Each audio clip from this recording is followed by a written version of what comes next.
Ja, herzlich willkommen bei unserem nächsten YouTube-Film. Hier wieder mal eine absolute Rarität. Das ist ja so praktisch, das ist ein Strich-8er, wie ihr natürlich sehen könnt, aus dem Baujahr 1969. Aber in der Qualität gibt es solche Autos nicht mehr. Man muss immer bedenken, es sind ungefähr 2 Millionen von den Wagen gebaut worden. War oberer Mittelklasse seiner Zeit, war damals teuer so ein Wagen. Die haben üblicherweise so, sagen wir mal, ging los bei 11.000 bis 18.000 D-Mark gekostet, war sehr viel Geld. Ist gebaut worden ab 1968 und wenn ihr heute einen Wagen in den Zustand restaurieren wollt, kostet das weit über 100.000 Euro. Ist extrem teuer, weil die meisten Teile auch gar nicht mehr da sind. Viele können so einen Wagen auch nicht restaurieren. Und hier haben wir ein Fahrzeug, der ist wieder mal wirklich wie neu. Der Wagen ist jetzt in zweiter Hand, war aber bis vor wenigen Jahren in erster Hand. Der erste Handbesitzer, kann man euch tolle Dokumente zeigen, ist 1892 geboren. Ist ein Professor gewesen. Und das Auto, ich habe überall nach Rost gesucht, der hat einen Zustand wie ein Jahreswagen. Also sowas habe ich auch, wir haben zwar kürzlich hier diesen Diesel gehabt, das habt ihr ja gesehen, hätten wir 30 Mal verkaufen können mit den original 500 Kilometern. Aber kurz drauf ist uns das Auto hier über den Weg gelaufen und der ist auch wirklich wie neu. Und wie sich sowas fährt und wie da die Details sind, bisschen Geschichte, das zeige ich euch jetzt. Da wollen wir mal losfahren. Ist ein Sechszylinder, wohlgemerkt ein Sechszylinder mit 120 PS. Der Wagen ist geschaltet und ist 1969 im Sommer bestellt worden und ist dann ungefähr im Oktober 1969 ausgeliefert worden. Tja, fahren wir mal los. Ach, herrlich. Alte Zeiten.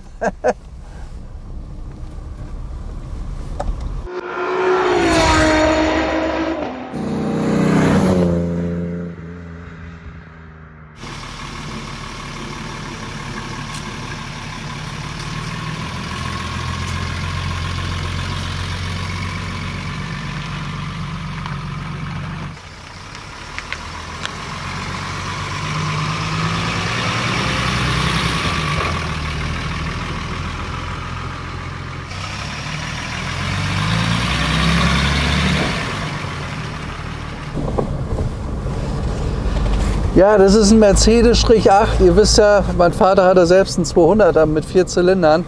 Das hier ist ein Sechszylinder, das war 1969 eine Top-Motorisierung. Da hatte er immerhin 120 PS, war fast 180 Stundenkilometer schnell und war eben extrem laufruhig durch seine Sechszylindermaschine. Und also die Sache ist wirklich toll. Das ist ein Professor gewesen, der sich das neu bestellt hat, das Auto. Ist 1892 geboren, hat er 1969 das Auto erst bekommen. Und ja, ich bin ja mal gespannt, wie er fährt. Also soweit wir wissen, läuft er einwandfrei. Und ich meine, schaut euch mal hier das Armaturenbrett an. Das ist ja wirklich fast ein neuer Wagen. Also es ist einmalig. Das Besondere an dem Wagen hat eine Klimaanlage. Das könnt ihr hier unten sehen. Die Autos sind ganz, ganz selten mit Klima überhaupt geordert worden. Also das ist ein deutscher 230-6. Der mit einer Original-Klimaanlage geordert wurde. Er hat auch rechts einen Außenspiegel vorne auf dem Kotflügel. Was er dann noch hat, ist eine Servolenkung. Das war damals auch ein relativ teures Extra. Und was die meisten überhaupt nicht hatten, das ist dieser Drehzahlmesser hier vorne. Den kenne ich eigentlich nur von den 8-Zylinder-Modellen, im 300 SEL 3.5 oder im 6,3 Liter Mercedes. Er hat ihn sich bestellt. Das Auto hat eine sehr, sehr gute Ausstattung. Und was wirklich, also fast nicht zu glauben ist, ist der Zustand von dem Auto. Ich habe da genau nachgeguckt. Er hat also jetzt original 42.125 Kilometer gelaufen. Das könnt ihr dem Instrument entnehmen. Man kann übrigens auch diesem Instrument entnehmen, dass es der Sechszylinder ist, denn der normale Vierzylinder, da ging das nur bis 180 und danach waren noch 2 Striche am Tacho und mehr nicht. Und er ja 202 Striche. Weil es halt der Sechszylinder ist mit einer deutlich besseren Leistung. Der Vierzylinder hatte 95 PS und er eben 120 hier. Motor, der sehr, sehr leise lief. Und der Strich-8er ist Ende 67 in die Produktion gekommen. Damals gab es dann noch die Baureihe 110 zuvor. Das war die Flosse. Aber das hier ist einer der erfolgreichsten Fahrzeuge überhaupt, die Daimler-Benz gebaut hat. Wie gesagt, 2 Millionen Autos hat es gegeben und man muss eins muss einem klar sein, die Autos sind richtig benutzt worden. Und die meisten, der Rostschutz war damals noch nicht so perfekt, die meisten Autos sind einfach kaputt gefahren worden und die gibt es nicht mal. Und ich glaube, ein Auto in der Qualität, wie dieser hier ist, der ist seltener als ein 300 SL. Weil 300 SL haben sie alle aufgehoben, haben sie alle restauriert. Das Auto hier ist später von Studenten gefahren worden. Das war natürlich ein tolles Teil, war immer ein Mercedes. War ganz, ganz stabil das Auto, weil es aus hervorragenden Materialien gebaut war, die sehr langlebig waren. Aber irgendwann hat man so Wagen weggeworfen, da hat man die noch in Libyen gesehen oder Libanon oder sonst wo. Da tun sie teilweise ja heute noch ihren Dienst, weil sie eigentlich auch eine narrensichere Technik haben. Nur ich sag mal, in einer guten Qualität, also so ein Auto hier im Originalzustand, der sich darstellt wie neu, der einen ersten Lack hat, also sowas gibt es eigentlich so gut wie gar nicht. Und ich meine, ich merke das jetzt schon hier beim Fahren, das Auto ist ja wirklich neu. Also ist ja wirklich ein neues Auto.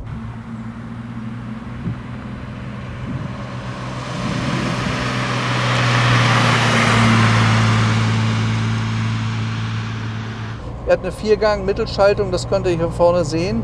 Automatik war damals extra. Wir haben jede Menge Aufzeichnungen von dem Vorbesitzer, wo man sehen kann, wie er sich überlegt hat, ob er nicht doch eine Automatik nimmt oder nicht. Er hat sich dann für die Schaltung entschieden hier.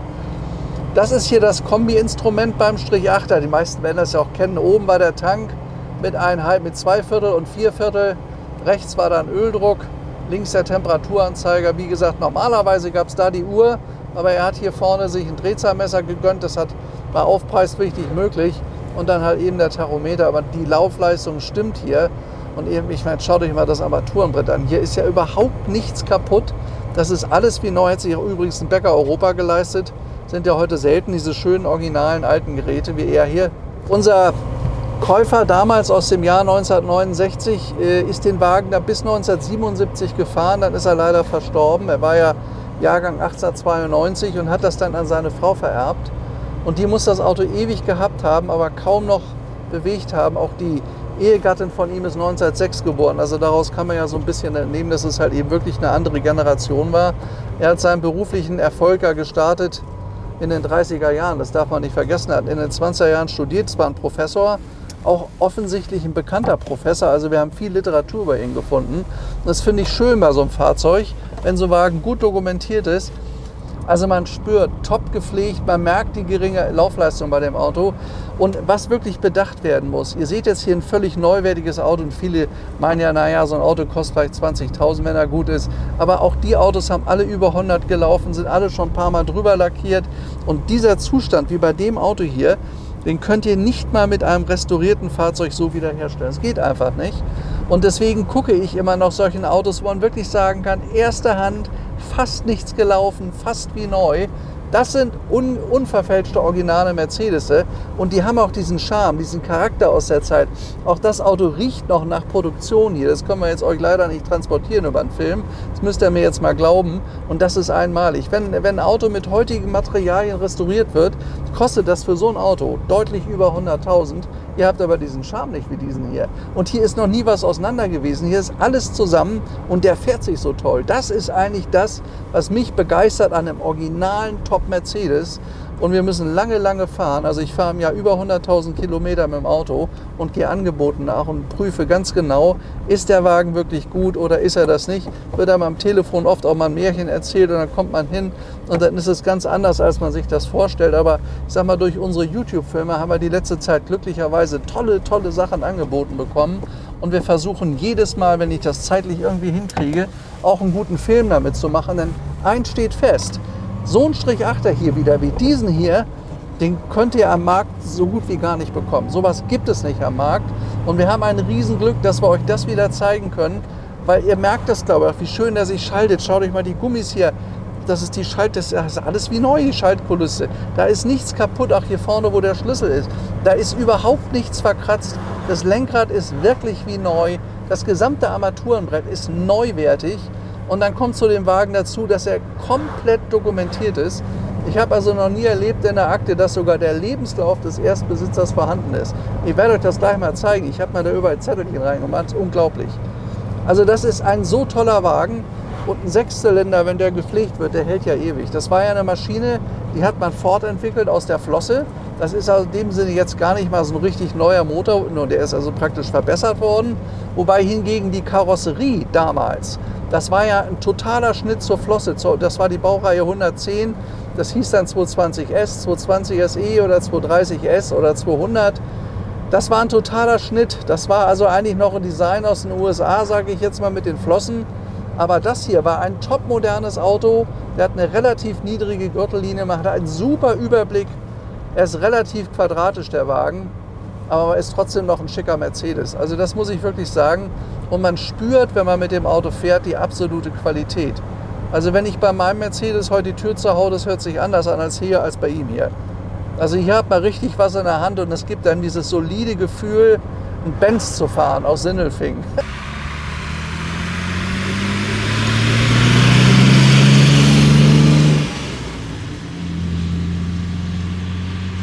Also wohlgemerkt, das ganze Auto hat komplett ersten Lack. Hier das Modell 230. Ich mache mal auf, hier hinten die Original-Auspufftülle ist original. Das waren noch die flachen Lampen, die hat es gegeben bis 1973. Danach waren die geriffelt. Das war dann die zweite Serie. Hier ist die erste Serie aus dem Baujahr 1999. Wenn man sich hier den Kofferraum anguckt, also da kann man, glaube ich, von einem Neuwagen sprechen. Also schaut mal hier, da ist nicht ein Koffer rübergezogen worden. Das ist wirklich alles wie neu. Das ist einmalig, das ist die Originalmatte. Ich kann mich noch früher an das Auto meiner Eltern, der roch ganz genauso. Ich mache euch jetzt mal kurz das hier auf. Schaut euch das mal an, das ist ein Neuwagen. Das ist doch wirklich einmalig, nicht? Also sowas hat man wirklich selten. Auch die Pappe da vorne, sowas, das biegt sich immer durch, geht kaputt, neuwertig. Ja, und so ist eigentlich das gesamte Auto. Jetzt muss ich mal gucken, hier ist der Tankdeckel. Schaut mal hier. Die originalen Aufkleber drauf, erste Lack komplett, abschließbarer Tankdeckel, also das ist wirklich absolut sensationell. In der Qualität ein Strich 8er gibt es eigentlich nur, wenn man ihn überhaupt nicht benutzt. Jetzt schaut man hier rein, auch alles erste Lack, man kann das sehen, wenn man hier guckt, wir haben das genau untersucht. Das Auto ist im völligen ersten Lack, der hat auch noch die ersten Polster, die neuwertig sind. Ich vermute mal, der Herr Professor und seine Frau hatten so gut wie gar keine Gäste. Man sieht es hinten auch an den Teppichböden, die neu sind. Da ist überhaupt nichts verschlissen oder verbraucht oder kaputt. Das ist einfach ein neuer Wagen. Ich habe einen einzigen kleinen Mangel gesehen, den hat er an der Beifahrertür. Da ist die Türverkleidung nicht ganz in Ordnung. Und wir haben gesehen, ich vermute, der Professor hat später also entweder einen Hüftschaden bekommen oder Probleme mit seinem Bein. Der muss seine Füße da einmal rübergezogen haben. Der war wahrscheinlich krank. Anhand seines hohen Alters, das kann ich nur vermuten. Aber schaut euch das mal an, wie das alles aussieht. Auch diese Teile sind ja normalerweise leicht verkratzt. Das ist absolut neu. Oder hier die Einfassung für die Fenster. Schau mal hier, das ist, warte ich jetzt vorhin vom Aufarbeiten, aber das ist wirklich alles absolut neu. Da ist überhaupt nichts verschlissen oder kaputt. Das ist ein neues Auto. Ich meine, sowas, achso, das ist die Akte, die zeige ich euch gleich mal. Jetzt lassen wir mal zu. Sowas gibt es gar nicht. Ich mache jetzt mal ganz kurz mal vorne die Haube auf. Also das ist wieder ein Auto, das ist für mich wieder absolut Cargold-Qualität, weil einmal, ich habe einen Riesenspaß an so einem Wagen, auch hier vorne, der Chrom, schaut mal hier, der ist neu, der ist wahrscheinlich nie auf der Autobahn gewesen, schaut mal hier, das ist ja alles total neu, nicht? So, jetzt sind wir hier im Motorraum, so sieht ein neuer Sechszylinder aus, oder guck mal hier, was der Wagen für eine Qualität hat. Also das ist schon wirklich echt eine Schau. Da ist übrigens der Klimakompressor hier.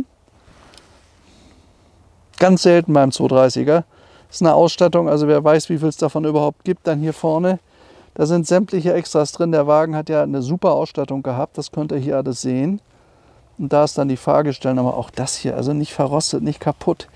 Also, tja, Baureihe 115, das kann man hier sehen. Also wirklich sensationell. Ja klar, es gibt von dem Auto viel, also ungefähr 2 Millionen, die hat es gegeben, aber es gibt noch eine Handvoll so ungefähr in der Qualität. Wenn man sich hier die Kotflügel anguckt, hier vorne, die Auflagen für die Haube, wenn man da mal so reinsieht, nicht, das ist alles neu. Nicht? Also wo gibt es denn einen Wagen in der Qualität? Das Auto hat einen Jahreswagenzustand, definitiv. 6 Zylinder, Reihe, 120 PS, 2,3 Liter Hubraum. Ja, und Zustand perfekt, auch beim Fahren. Zu. Ja, also wir haben im Moment nicht gesehen, wo er nachlackiert worden sein soll. Also er ist, sagen wir mal so, 95% im Erstlack. Kann natürlich noch mal ganz genau gucken, aber ihr seht das an den Radhäusern, unten an den Türkanten, da ist absolut nichts. Ja, und jetzt holen wir mal die Akte, weil jetzt wird es nämlich richtig spannend. Das muss ich euch wirklich mal zeigen. Das ist für das Verständnis dieses Autos wichtig. Jetzt hoffe ich mal, dass der Paul auch, ich habe mir da extra, wir legen das einfach mal hier hinten vorsichtig drauf und dann tun wir das mal nach hinten, weil das muss man sich wirklich angucken. Hier haben wir in Sütterlin-Schrift, wie gesagt, der Herr ist 1892 geboren, genau aufgeschrieben, welche Extras er haben wollte. Und er kam dann am Ende hier auf 18.234 Mark. Hat sich also 12.000 war der Neupreis von dem Auto und dann die ganzen Extras, die waren sehr, sehr umfangreich. Kopfstützen war damals ein Extra, Feuerlöscher hat gekostet 55 Mark, Außenspiegel rechts, also all das, was wir hier handschriftlich aufgeschrieben haben, 6 Zylinder, 120 PS, im Vergleich dazu übrigens andere Autos, Opel Admiral, er muss verglichen haben, was andere Autos gekostet haben. Da kam man hier auf 13.760, aber bei der Vollausstattung, also der ist ja sehr gut ausgestattet, kam er dann auf 18.200. Hat hier auch nochmal ein VW aufgeschrieben, was ein VW kostet, warum auch immer. Das Schöne ist, dass wir diese ganzen Unterlagen von Herrn Professor da haben. Dann ist hier der Prospekt von Mercedes. Ganz interessant, was man, also hier sieht man das Modell MB 230. Die ganzen Originale müssen vorhanden sein. Sicher, zuverlässig, komfortabel, schnell und wertbeständig. Kann man sagen, wenn so ein Auto in der Qualität noch erhalten ist. Da ist er hier, der 230er, genau erklärt. Das will ich jetzt nicht alles im Detail vorlesen, aber da könnt ihr sehen, 230 und hier seht ihr, da vorne ist ein Radio heute drin, das hat er sich als extra bestellt und hier unten da dann die Klimaanlage. Ansonsten ist alles authentisch, genauso wie im Prospekt. So, jetzt gehen wir mal weiter hier nach vorne. So, hier ist dann die Bestellung von Herrn Professor. Er hat übrigens in Augsburg nachher gelebt. Und da könnt ihr sehen, Antenne automatisch 195 Mark, Außenspiegel rechts 14 Mark, D-Schild 3 Mark, hat sich Mercedes auch bezahlen lassen, Feuerlöscher 55, Kopfstützen vorne links 78, vorne rechts 78, Radio Becker Europa 455 Mark, ich finde das ist ziemlich viel, wenn ich mir überlege, dass Kopfstützen nur 78 kosten. Servolenkung hat er MB, das war damals ein Extra mit 465, Verbandskasten, den hat er vorne auch noch original 25 Mark, Warmlinkanlage kostete 28 und hier haben wir es, Kühlanlage 1700 Mark. Das war ja fast so halb so viel, wie ein VW Käfer gekostet hat. Und dann Getriebe wahlweise, Schaltung oder Automatik, das hätte 1300 gekostet. Das hat er sich noch überlegt. Das ist die Bestellung bei Daimler-Benz. Hier könnt ihr sehen, Augsburg. So, dann geht das weiter. Also es ist zu dem Wagen wirklich en Detail alles erhalten, was es gibt. Wir sind dann gekommen auf einen Preis von 16.770 plus Überstellungskosten 122. Da hat er vielleicht einen Rabatt bekommen, das weiß ich nicht, aber hier steht irgendwie was mit 17.000. Geht aber weiter. Also ich habe ganz selten ein Auto, was so toll dokumentiert ist, von handschriftlichen Bemerkungen hin bis, ja, hier haben wir dann Daimler-Benz die Rechnung. 16.770, damals gab es übrigens noch 11% Umsatzsteuer, das sei mal erwähnt. Heute zahlen wir fast das Doppelte, nicht? Also das muss man sich ja auch mal fragen, war die Welt damals so viel schlechter als heute, weshalb die heute so viel hier mehr kassieren, dann müsste auch alles besser sein, nicht? Aber das ist ein anderes Thema.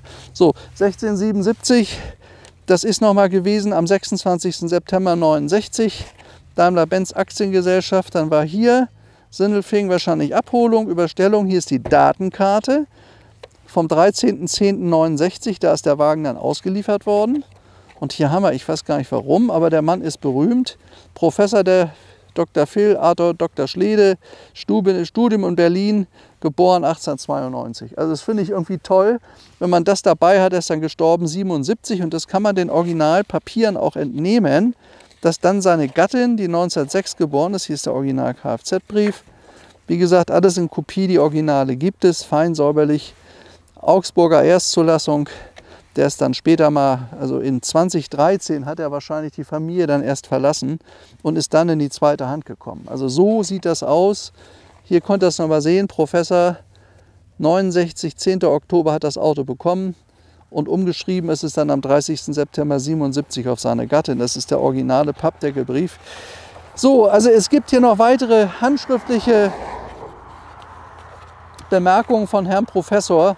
Dann jede Menge Rechnungen, was er alles gemacht hat 1976. Also es ist wirklich jeder Zettel, ob das eine neue Batterie war oder neue Scheibenwischer, TÜV, es ist wirklich alles vorhanden hier. Und das finde ich, also für so ein Auto einmalig und vor allen Dingen ist das deshalb so toll, weil der Wagen sich in diesem fantastischen Zustand befindet. Also man kann hier wirklich sagen, Standschäden sind mir in keinster Weise aufgefallen. Der fährt sich wie ein neues Auto. Das ist alles fest. Da krabbelt nichts, da klappert nichts. Das Auto ist einfach fantastisch. Hat original 42.000 gelaufen. Und man kann sagen, er hat einen Zustand, als ob er 10.000 gelaufen hat. 230er mit einer super Ausstattung. Top-Auto, meine absolute, echte Empfehlung. Ihr werdet nirgends für das, was das Auto hier kostet, und er liegt einiges unter 100, könnt ihr das Auto niemals irgendwo kaufen in dem Zustand. Das ist ausgeschlossen. Bei Cargold gibt es das, Cargold-Qualität. Ja, und zu guter Letzt zeige ich euch auch noch mal, es gibt nämlich auch ein Serviceheft bei dem Wagen. Das heißt die sogenannte Bordmappe. Und auch hier ist wirklich alles vorhanden. Und es ist alles in der Qualität vorhanden. Schon mal hier ADAC, Europäischer Unfallbericht. Ja, was? Achso, wenn mal ein Unfall sein sollte, hat er aber nicht gehabt. Das ist alles noch im originalen Neuzustand. Ich lege das mal dahin. Und dann hat er hier 230 bis 250C und 250 bis 250CE die Betriebsanleitung, anders als beim 200er. War immer vorne drin, ist Mercedes genau erklärt, Originalzustand. Und hier ist sogar ein extra Heft für eine Klimaanlage. Ich glaube, dass das ziemlich selten ist hier, weil die Strich-8er so gut wie keine Klimaanlagen hatten. Es sei denn, sie sind ins Ausland gegangen, irgendwo größere Modelle, vielleicht als 280er. Wer weiß, ich glaube, das ist noch nie auseinander gewesen hier, das Heft. So, ach ja, hier vorne sehe ich gerade, hat er noch das Wartungsheft. Und das ist selbstverständlich abgestempelt. Ist ja wohl klar.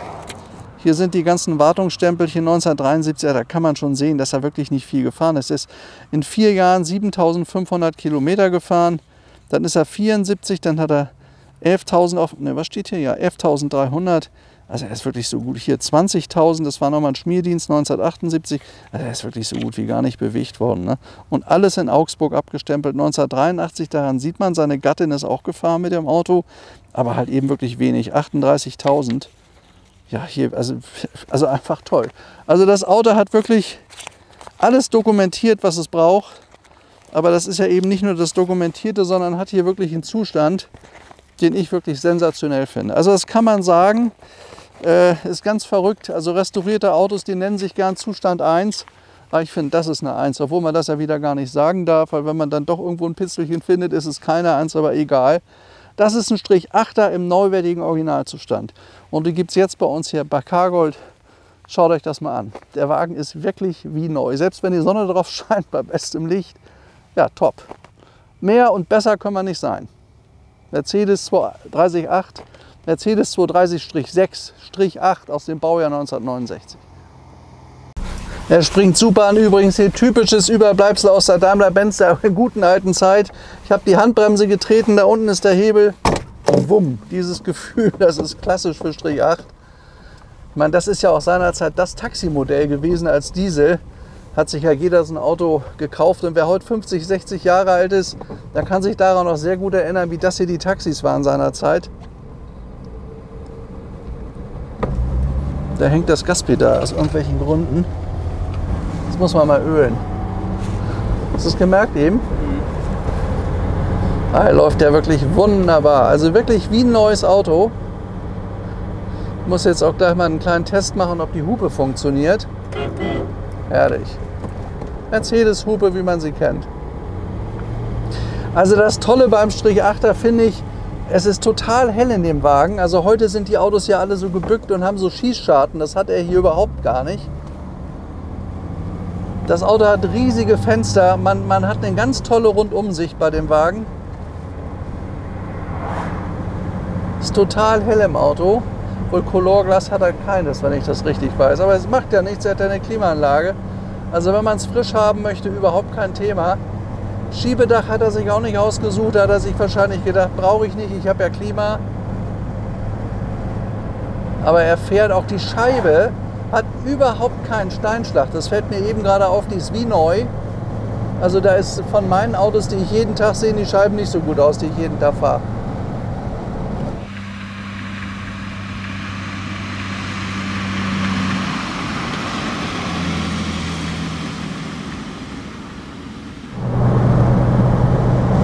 Ja, früher hieß das noch, ihr guter Stern auf allen Straßen. Das könnt ihr ja sehen, wie schön der Stern da vorne zu sehen ist, am Ende der Haube. Das ist auch schön. Jetzt haben wir Herbst langsam, kann man so, die Blätter werden langsam braun. Wir nutzen jetzt noch die Tage, um so ein paar Filme zu machen, weil danach haben wir Salz auf der Straße, dann ist es immer schwierig. Weil Salz darf an so ein Auto nicht kommen hier, das wäre schade.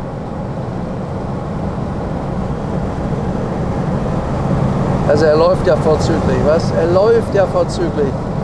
Seidenweich, ich genieße das total. Strich 8er im Originalzustand. Wann bekommt man sowas noch? Gar nicht. Die Autos waren ja bekannt dafür, dass sie 500.000 Kilometer gehalten haben, teilweise 1 Million Kilometer. Die haben ja irre Laufleistung gehabt, diese Fahrzeuge, weil sie stabil waren, weil sie einfach schwäbisch massiv gebaut waren, weil sie gehalten haben. Und wenn ein bisschen Rost anfing, dann hat man das entweder beseitigt oder irgendein Blechteil erneuert, aber das Auto ist gelaufen, gelaufen und gelaufen. Und das war ja auch weltweit ein ganz großer Erfolg. Also von einem Mercedes 2 Millionen Exemplare zu verkaufen, das will schon was heißen. So, lässt du noch mitlaufen? Ja. Hier geht es Richtung Beuerberg. So ein paar von euch, die die Filme öfter gucken, die kennen ja schon so ein bisschen die Straßen. Wir versuchen zwar immer wieder was Neues zu bringen, aber mitunter müssen wir auf den Verkehr achten. Manchmal ist ein bisschen viel Verkehr und es bringt ja nicht viel, wenn alle möglichen Lieferwagen um uns herumfahren. Dann ist die Schönheit des Films ein bisschen gestört. Deswegen versuchen wir immer so Ausweichstrecken zu zeigen. Aber sowas hier zum Beispiel ist natürlich herrlich, wenn man hier fahren kann. Dann haben wir dieses schöne Lichtverhältnis heute noch mit der Sonne, Frühherbst, trocken, einmalig schön.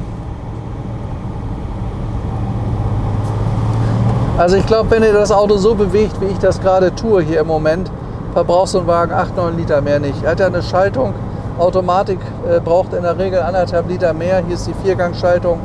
Fährt sich total gemütlich übrigens auch. Man merkt, dass der nur 40.000 gelaufen hat. Es schaltet sich butterweich. Die Kupplung ist butterweich, die Bremsen funktionieren wie bei einem neuen Auto. Also